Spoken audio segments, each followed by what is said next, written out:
What's going on? What's going on, everybody? Welcome back to the channel. This is your boy, Dennis Nderitu, live at Nderitu Basketball, HQ. Yeah, man, I'm excited to be back. It's good to be back. It's good to be back. I remember earlier last week after the playoffs, after the finals came to a close, I mentioned earlier that, I'll be taking a short break. Of course, I did take a short break. And now I'm back. Of course, I have to look at the NBA draft. The NBA draft right now where I'm at is it's listed to be at 4 a.m. in the morning on Friday, and I'll be waiting for that to watch it. So I'm pretty excited to see the top prospects getting into the NBA. Just a new talent flood, just getting into the NBA. It's a very good experience to witness them getting drafted from day one and see them progress throughout um, throughout the time they'll be in the league. So yeah, man. Also, earlier, like 2 days ago, I made a video talking about the mock draft. Of course, I had my selections. I just made a mock draft. The disclaimer I put on that video is that mock draft is only it's only applicable if the teams they stay with the players that they're drafting. So that's the reason why I put it out there, and I just made my selections based on what the teams needed. But I know in draft night, there has to be some trades that are gonna go down. So today in this live, I'll be looking at the top prospects and just listing their accolades and what they got. So let me start from the jump. So the top prospect I'm going to be looking at is Cade Cunningham. So Cade Cunningham, his hometown is Arlington, Texas. College is Oklahoma State. This guy is pretty good, man, pretty solid. So 2020, 2021, Big 12 Player of the Year. 2020, 2021, Big 12 Freshman of the Year. 2020, 2021, Consensus First Team All American. And 2020, McDonald's All American. And 2019, FIBA Under 19 World Cup gold medalist with Team USA. So this guy is the real deal. And as you can see from that guy's accolades, he's nobody to play with.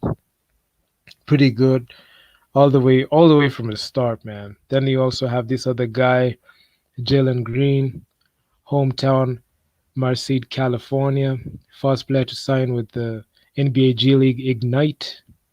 And yeah, man, averaged 17.9 points, 4.1 rebounds for Ignite in 2021. He's a three-time gold medalist for Team USA, 2019 FIBA Under 19 World Cup, 2018 FIBA Under 17 World Cup, and 2017 FIBA America's Under 16 Championship. So you can see this guy, he went to the G League and is coming out from the G League straight to the NBA draft. So it's projected to be top five. And the MVP of the 2018 FIBA Under 17 World Cup. And also, just to add on, his mom's side of the family is part Filipino. So this guy's pretty good. I mean, based on the accolades we have seen, I mean, Jaylen Green, Cade Cunningham, I mean, they're pretty good. They're pretty good. Then we got Evan Mobley, hometown Murrieta, California. College is University of Southern California. So 2020, 2021 Pac-12 player, freshman, and defensive player of the year. So you can see this guy out of the gate. Freshman and defensive player of the year. First Pac-12 player and second major conference player to win all three awards in the same year. I mean, yeah, the last time we saw that was Anthony Davis, and that was 2011, 2012. Anthony Davis went first overall in 2012 draft. So that's that. Led the Trojans to Elite Eight for the first time since 2001. 2020 McDonald's All-American, two-time gold medalist for Team USA. That is in 2019 FIBA Under 19 World Cup and 2018 FIBA Under 17 World Cup. So you can see this guy, man. It comes to accolades. Yeah, man, he's just done it, and he's ready to get drafted in the NBA. Then we go to Jalen Suggs, hometown St. Paul, Minnesota, college Gonzaga, the Zags, 2021 2021 NCAA runner-up, highest ranked recruit from Gonzaga's history, so it's pretty good. 2020 McDonald's All-American, three-time gold medalist for Team USA, 2019 FIBA Under-19 World Cup, 2018 FIBA Under-17 World Cup, and 2017 FIBA All-Americans Under-16 Championship. So him and Jaylen Green, they're on the same boat. So this is the first athlete in Minnesota high school history to be named Mr. Basketball and Mr. Football in the same season. So I mean, these guys, man, are just coming up with them accolades right off the bat. And this other guy, Chris Duarte, hometown, Puerto Plata, Dominican Republic, college is Oregon. Moved from Dominican Republic to New York for final 2 years of high school. 2019 NJCAA D1 Men's Basketball Player of the Year with Northwest Florida State. Transferred from Northwest Florida State to Oregon for junior and senior seasons. 2021 Jerry West Award winner for Nation's Top Shooting Guard. 2020 2021 All Pac 12 first team. So you can see, these five guys. Let me just start with Kate Cunningham, Jaylen Green, Jalen Suggs, even Mobley, Chris Duarte. These guys are projected to go top five. So these guys are pretty good. They're pretty good.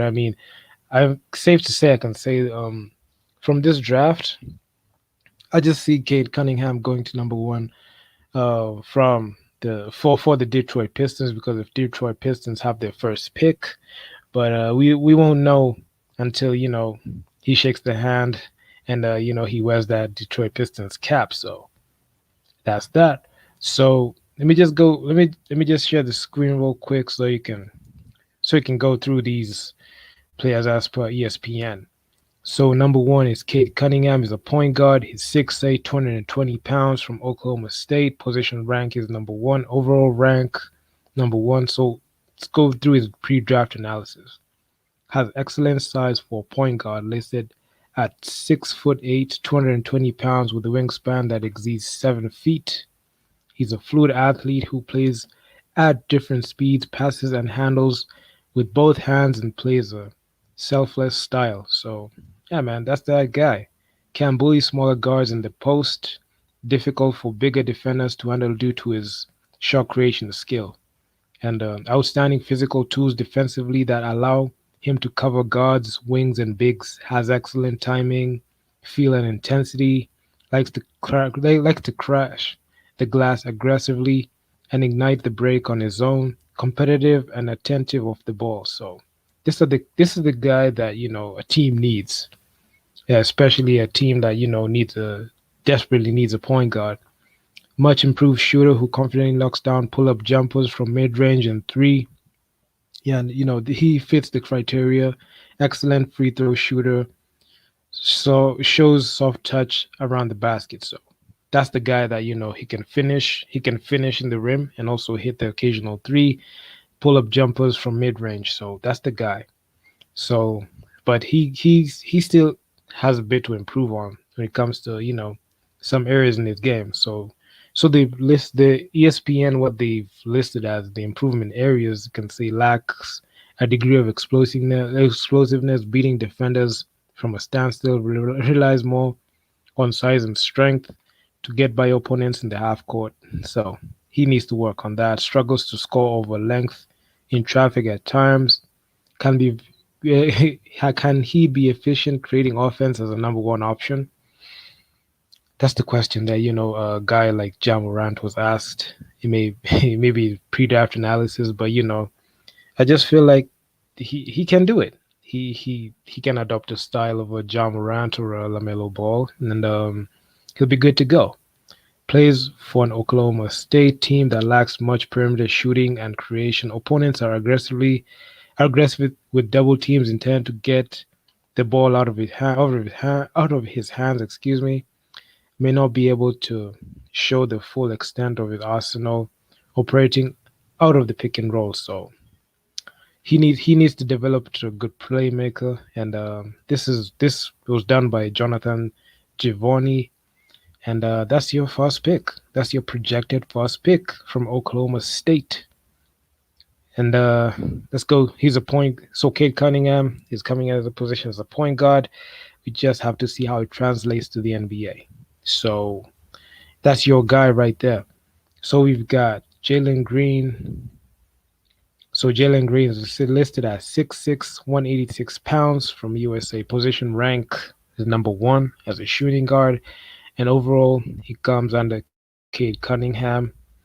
Let's look at his pre-draft analysis. Shifty, explosive guard, rare rare extra gear, changing speeds in the open court. Doesn't have a glaring holes in his game that can be fixed with added experience and polish. Strong finisher with strong strides, tremendous body control, nice creativity finishing around the rim with touch. So excellent scoring instincts. So this is what a guy needs at that position. Has shown toughness and control in several high-profile settings, and a much improved perimeter shooter who shows glimpses of impressive shot making prowess, pulling up off the dribble with deep range. So this is the guy that a team who's looking for a shooting guard needs. So based on the teams that got the first overall pick, second overall pick, you should look at that pick and see which type of player do we need as a lotto pick. So Jalen Green is that guy. So the areas this guy needs to improve on is isn't the biggest shooting guard around at 6'5" with a lean frame, doesn't possess great length to compensate for that. Plays an ISO heavy style that isn't always efficient, relies heavily on his pull up game, which can be streaky at times, shows shows flashes as a creator, but will need to prove he can also make others better, particularly operating on his left hand. Defensive intensity fluctuated at the high school level, gambles on steals, doesn't always get over screens. So he has to be a he has to improve on those areas so that he can be great. But according to this draft by ESPN, he's ranked number 2. So yeah, man, that's your guy, Jalen Green. So he has to show that he can be a shooting guard in the NBA. So he has a lot to show out. And we've got Evan Mobley from USC. He's listed at 7 foot. He's a center, 215 pounds, and position rank as a center, the first position, and overall rank is number 3, coming behind Cade Cunningham and Jalen Green. So the strengths of this player is ideal physical profile for more than big, outstanding coordination of his style, quick off his feet, explosive leaper in space, finishes above the rim with ease, lob threat, tools make him a factor on the offensive glass. So this is the guy who thrives with a good point guard. He can thrive like a Clint Capella, a DeAndre Jordan, Rudy Gobert. So he has that ceiling to be like a Clint Capella. So that's what I can say about him. Elite rim protector with great timing and a 7'4" wingspan. Rotates well from the weak side, can step out and switch on to guards. Sound pick and roll defender who should be a major asset on the defensive end of the floor. So it takes more of a Clint Capella or Rudy Gobert role if he's paired with a good point guard. So that's all he needs, a good point guard. Modern skill set, great hands, has the touch and mechanics to knock down NBA threes with regularity in time, comfortable in mid-range spots, smooth handle and excellent passer with either hand, should be able to play next to another center in certain lineups. So that's your guy. I mean, he can knock down the three. He can, low post, pick and roll. You need this guy. And yeah, man, that's your man, man. So the improvement areas He needs to, work on is not a physical defensive rebounder, high center of gravity, gets weighed out of position by stronger bigs. So he needs to establish himself and, build up on his strength to face up with a guy like Joel Embiid, Carl Anthony Towns. You know, those are the guys, and also Nikola Jokic. Those guys who tend to be a bit physical with you, a Clint Capella, a Rudy Gobert, he needs to be prepared for that. So, because it's going to get banged up down low. So, he needs to improve on those areas. Looks as if he's coasting at times, incredible talent who leaves you wanting more for stretches. I mean, he needs to, not have tunnel vision, especially in an NBA game where anything can happen. So, he needs to, improve in that. Can he ever be a number one or number two scoring option on a great team? Doesn't have many ways to get to the to go get himself a bucket in the half court at this stage. So he's a work in progress. So as much as he has his upside, sometimes he needs to work on improving his game and also bulking up a bit so that he can be able to bang down with a guy like Joel Embiid, a guy like a Rudy Gobert, Carl Anthony Towns, because they're gonna give you easy buckets down low. So yeah, he needs to work on that. So that's even Mobley. Let's go to Jalen Suggs from Gonzaga, shooting guard. He's a shooting guard coming behind Jaylen Green. He's 6'4", 205 pounds, and ranked number 4 behind Cade Cunningham, Jaylen Green, and even Mobley. So his strengths, let's just go through his strengths real quick. So nice size for a lead guard at 6'4". Strong, compact frame, powerful athlete, finishes above the rim in space, especially off of 2 feet. Great body control, embraces contact, downhill driver who can change speeds. Great in transition, active cutter who can play on and off the ball. So this is what you need from a good shooting guard. And they don't make more of these any days. But anyway, he's a good guy. Mature decision maker on the court with a great feel of the game, unselfish hit aheads in transition, and a poised pick and roll passer who uses both sides of the floor, rewards cutters and makes the extra pass to shooters, takes care of the ball at a high level. This is what the NBA need. This is what the NBA teams need. Need such a guy who is versatile. They need a guy who's a good decision maker, and he can drop the dimes when they need to.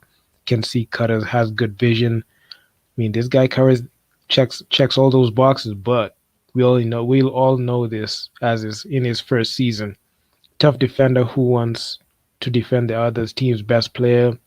Great feet on the ball, dial in off the ball, and excellent anticipation in the passing lanes will mix it up for rebounds. So he had 6'4". He can also get some rebounds. So he can do that. He can really based on his strengths, he can do it. But yeah, man. The other areas that he needs to improve on because he's a streaky shooter, sound mechanics and a good balance, but a career 27% from three on 190 attempts. And he needs to improve on his three, especially as a shooting guard in this league that they rely on the three ball. So he needs to knock them down. According to the ESPN's database, nothing to suggest he won't become a reliable shooter, but the results just aren't there yet. So he needs to improve on his 3-point percentage, at least shoot 38 to 40%. That's what he that's what they need. So not the most nuanced finisher, relies more on power and 2-foot explosiveness and finesse. Will benefit from adding a more reliable floater and adding deception around the rim. So he needs to be creative around the rim, good vision. He needs to, finish with both hands, left or right hand, to be able to match up with them guys on the rim because guys are going to meet him down low and he has to be creative in how to score the basketball or make the extra pass because he's very good at making the extra pass. So that guy, man, he needs to check on that real quick. Average length relative to his height, And I mean, he can be a franchise point guard. That's the role. Although he's listed as a shooting guard, projected role franchise point guard. So by Michael Schmidt. So that's Jalen Suggs. He has a high ceiling, and he can be able to live up to the expectations that the team that's going to draft him, he can do it. He has what it takes. So off from Jalen Suggs to Scotty Barnes from Florida State. He's a small forward. His position. He's the first position ranked small forward in this draft. Overall rank is 5. He's listed as 6'9", 227 pounds. And let's go through his strengths.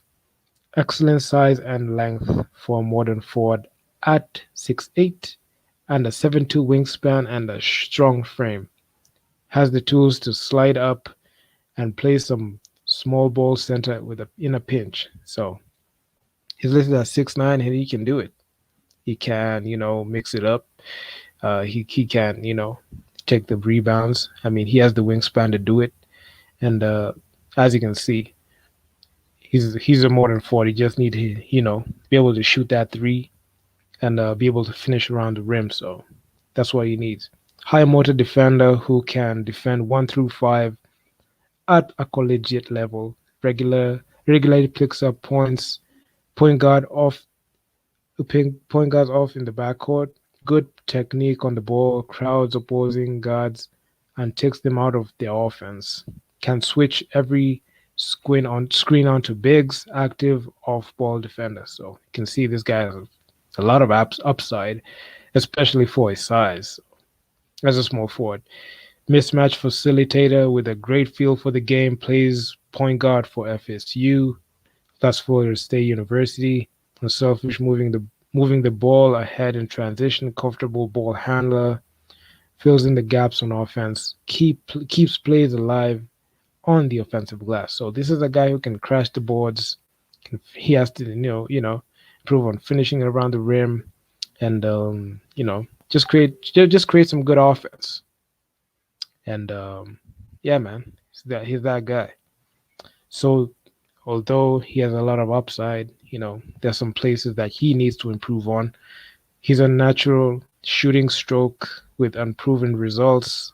Lack of floor spacing makes it tough for him to fit on the offensive end of the floor. Needs shooters around him at all times to make him more effective. So this is a problem that a guy of his size, man, he needs to overcome it. He needs to, it's not a much of like hitting a three. He should be able to, if you can hit the three, just work on his low post game, like Giannis. You can master the mid range, like Kevin Durant. You don't need you to, shoot high volume on that, but you can cash in on the mid range and be able to penetrate the offense, grab the offensive glass, put it back, finish around the rim with both left or right hands, and be able to be effective on that. But floaters, short mid-range shots, he should knock them down. So to be able to compensate for the three ball and also getting to the line and improve your free throw percentage. So those are the things that this guy needs to do so that we can be able to be an effective small forward in this draft. So yeah, man, that's it. So mobile for his size, but lacking a degree of quickness and burst of the dribble. Plays below the rim in the half court. Not much of a leaper. Uh, elite collegiate defender, but will he have the foot speed to lock up elite NBA wings? NBA wings like a Paul George. Those guys, man. He needs to know how to do it. So projected role can be a two-way point forward. So that's the thing. This guy needs to improve on that. Be able to it's not even about hitting the three, right? He can work on his low post game. Fadeaways, floaters.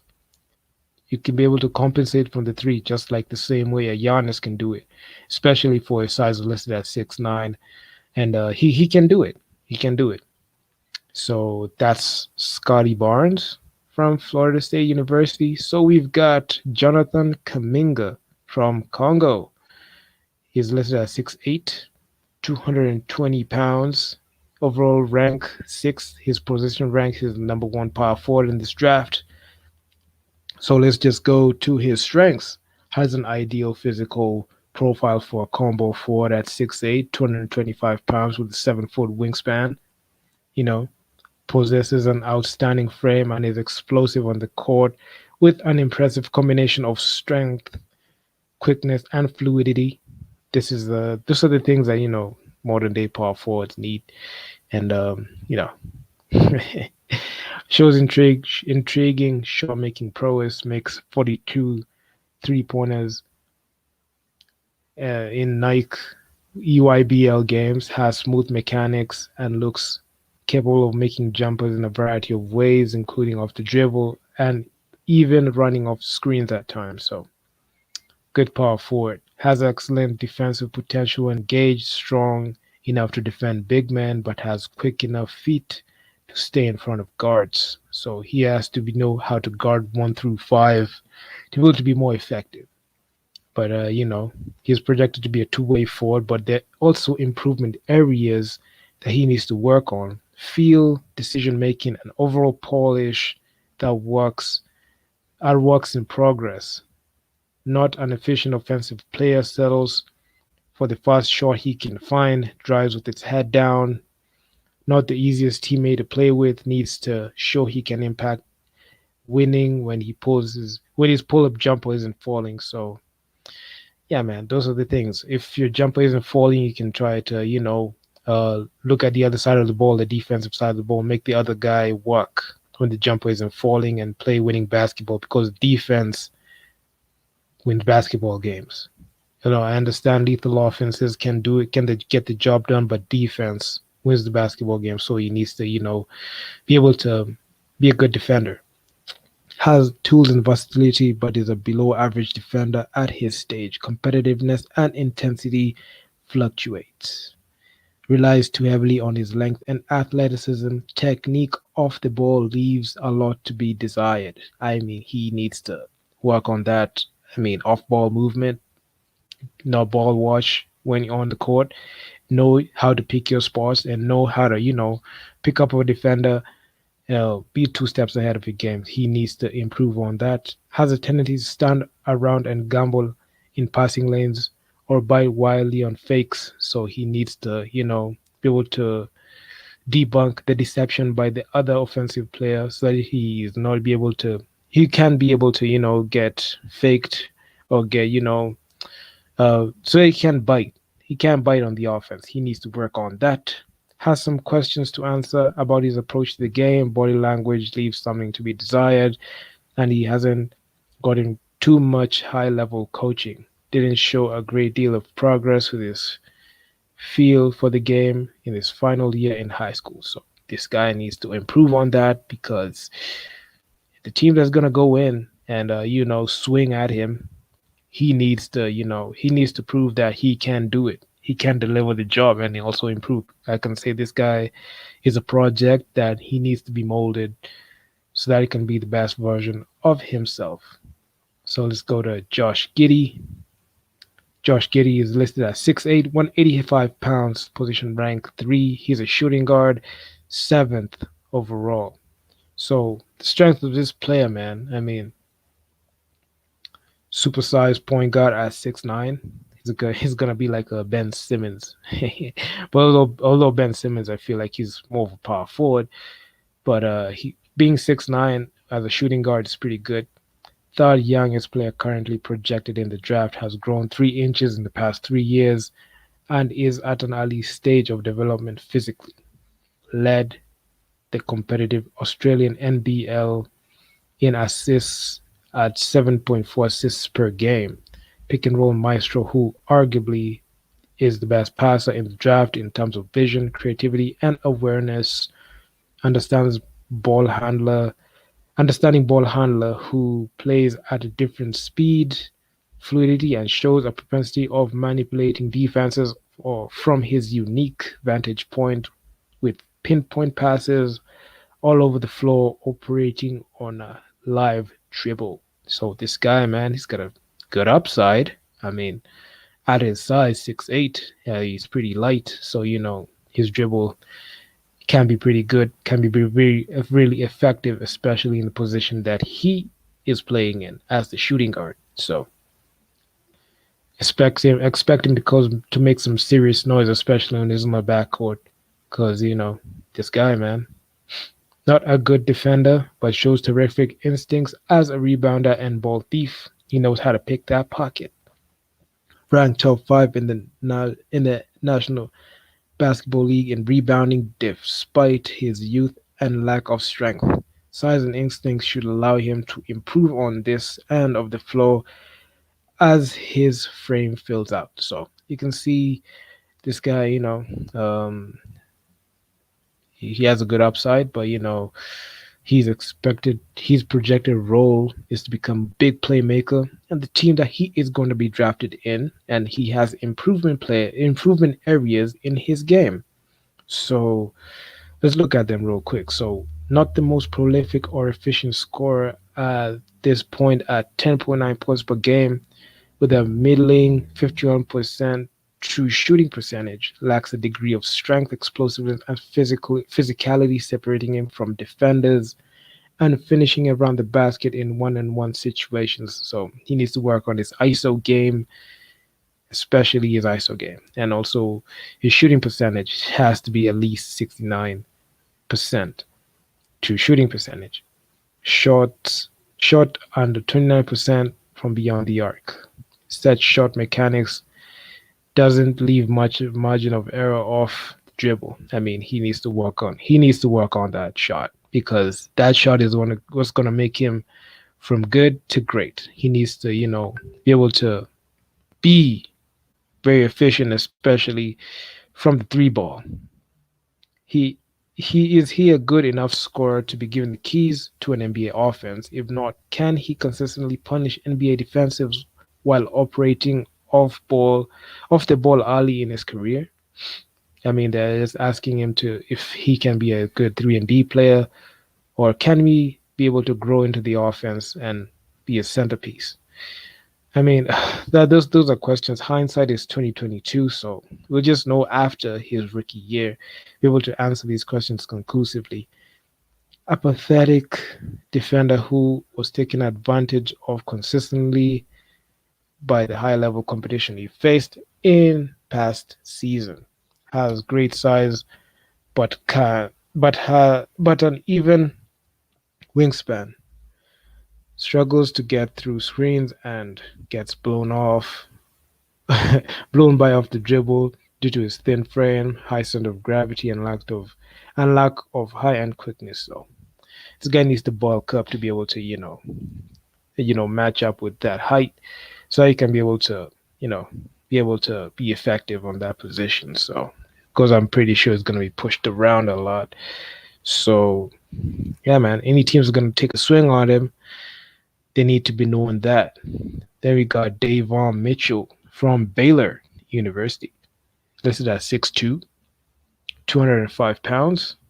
He is a point guard, ranked number 2 in his draft class. Overall rank is number 8. Let's go to his strengths.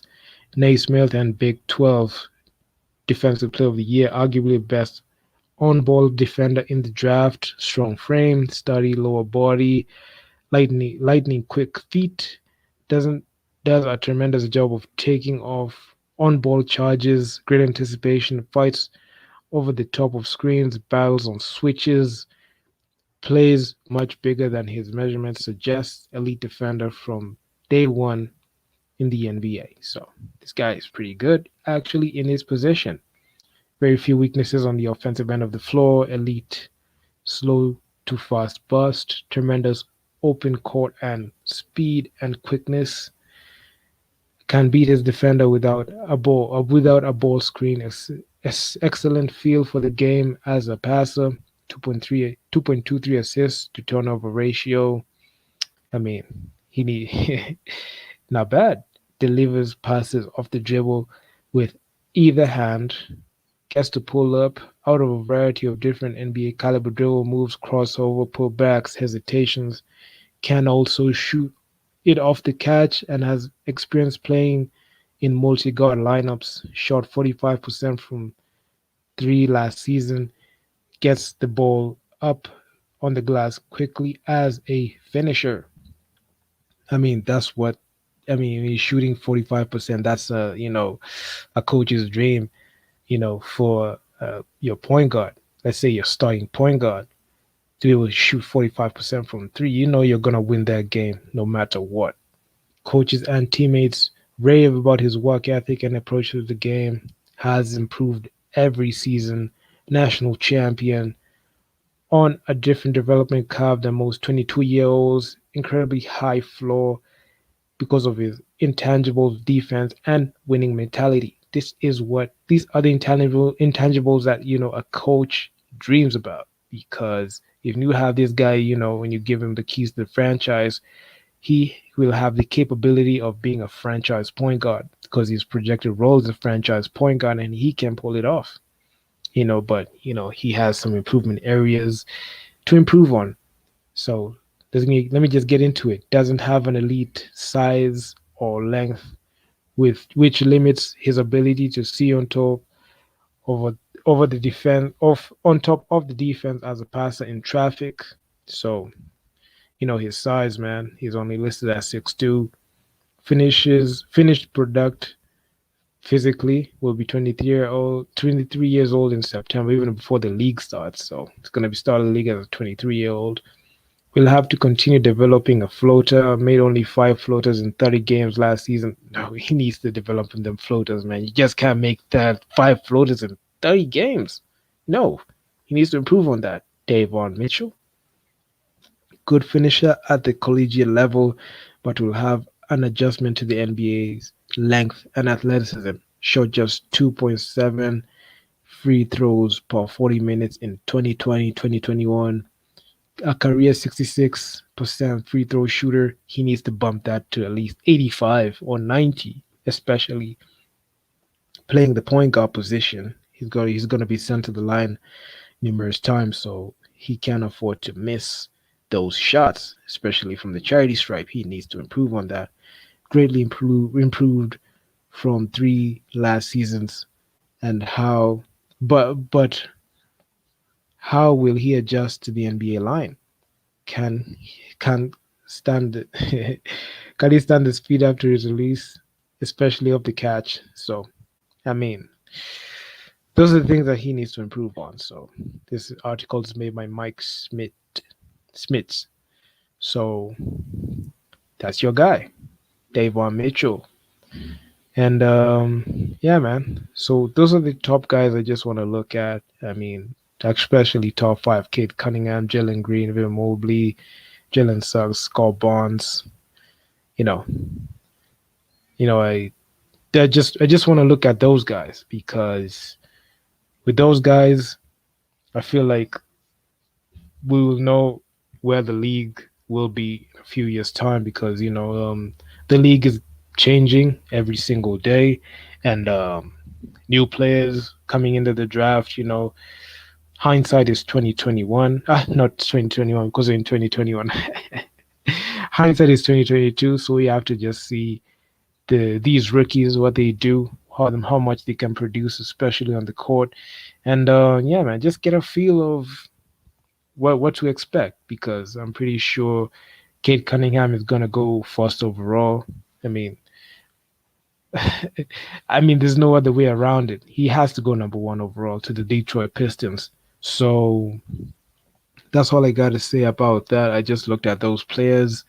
Yeah, man, and I like looking at these players, especially the ESPN reports. Then I look back at it a year later and just laugh at the weaknesses. Maybe they worked on them weaknesses. Maybe things changed and they improved their game. So it's pretty exciting to know what will happen in the future and getting to live and see it through. Then looking back at it, it's a good feeling to see that player improved, and it's good, safe to say that the league has to make sure that they're in good hands, especially with these young guys who are coming in. So it's gonna be fun. I like I just like to seeing these players, getting drafted in the NBA. I liked the way Zion Williamson went first overall in 2019. He was the consensus top pick, number one overall in the draft.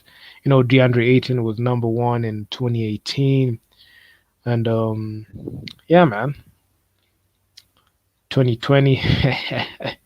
Just Anthony Edwards. I nearly forgot that. I just hope these guys translate pretty well in the league and not like the 2017 NBA draft where Markel Fultz was drafted and what he ended up in 2016. Ben Simmons.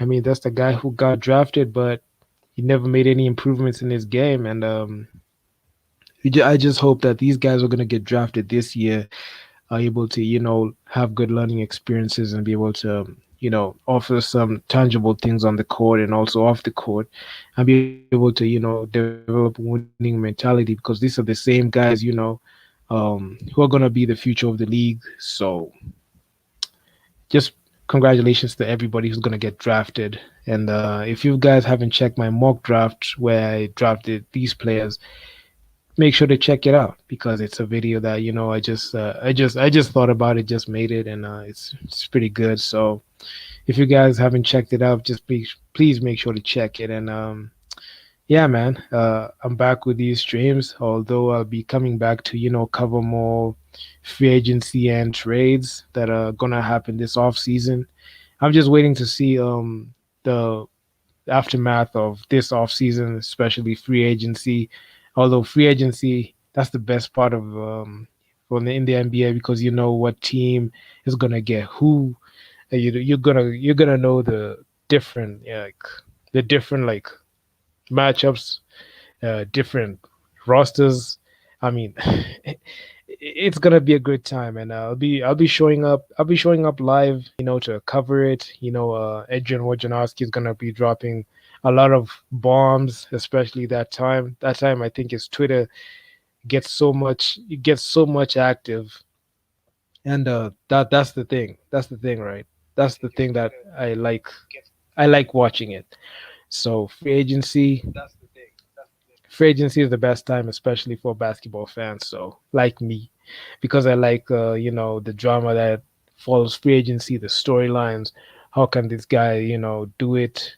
How can this guy play in this situation? Also, I'm pretty sure there are gonna be a couple of draft night trades, and they're gonna take place. So I'm not. You can't say that every player that's going to be drafted and every team is going to stick there. So the guys who are going to get drafted and traded to other teams on draft night.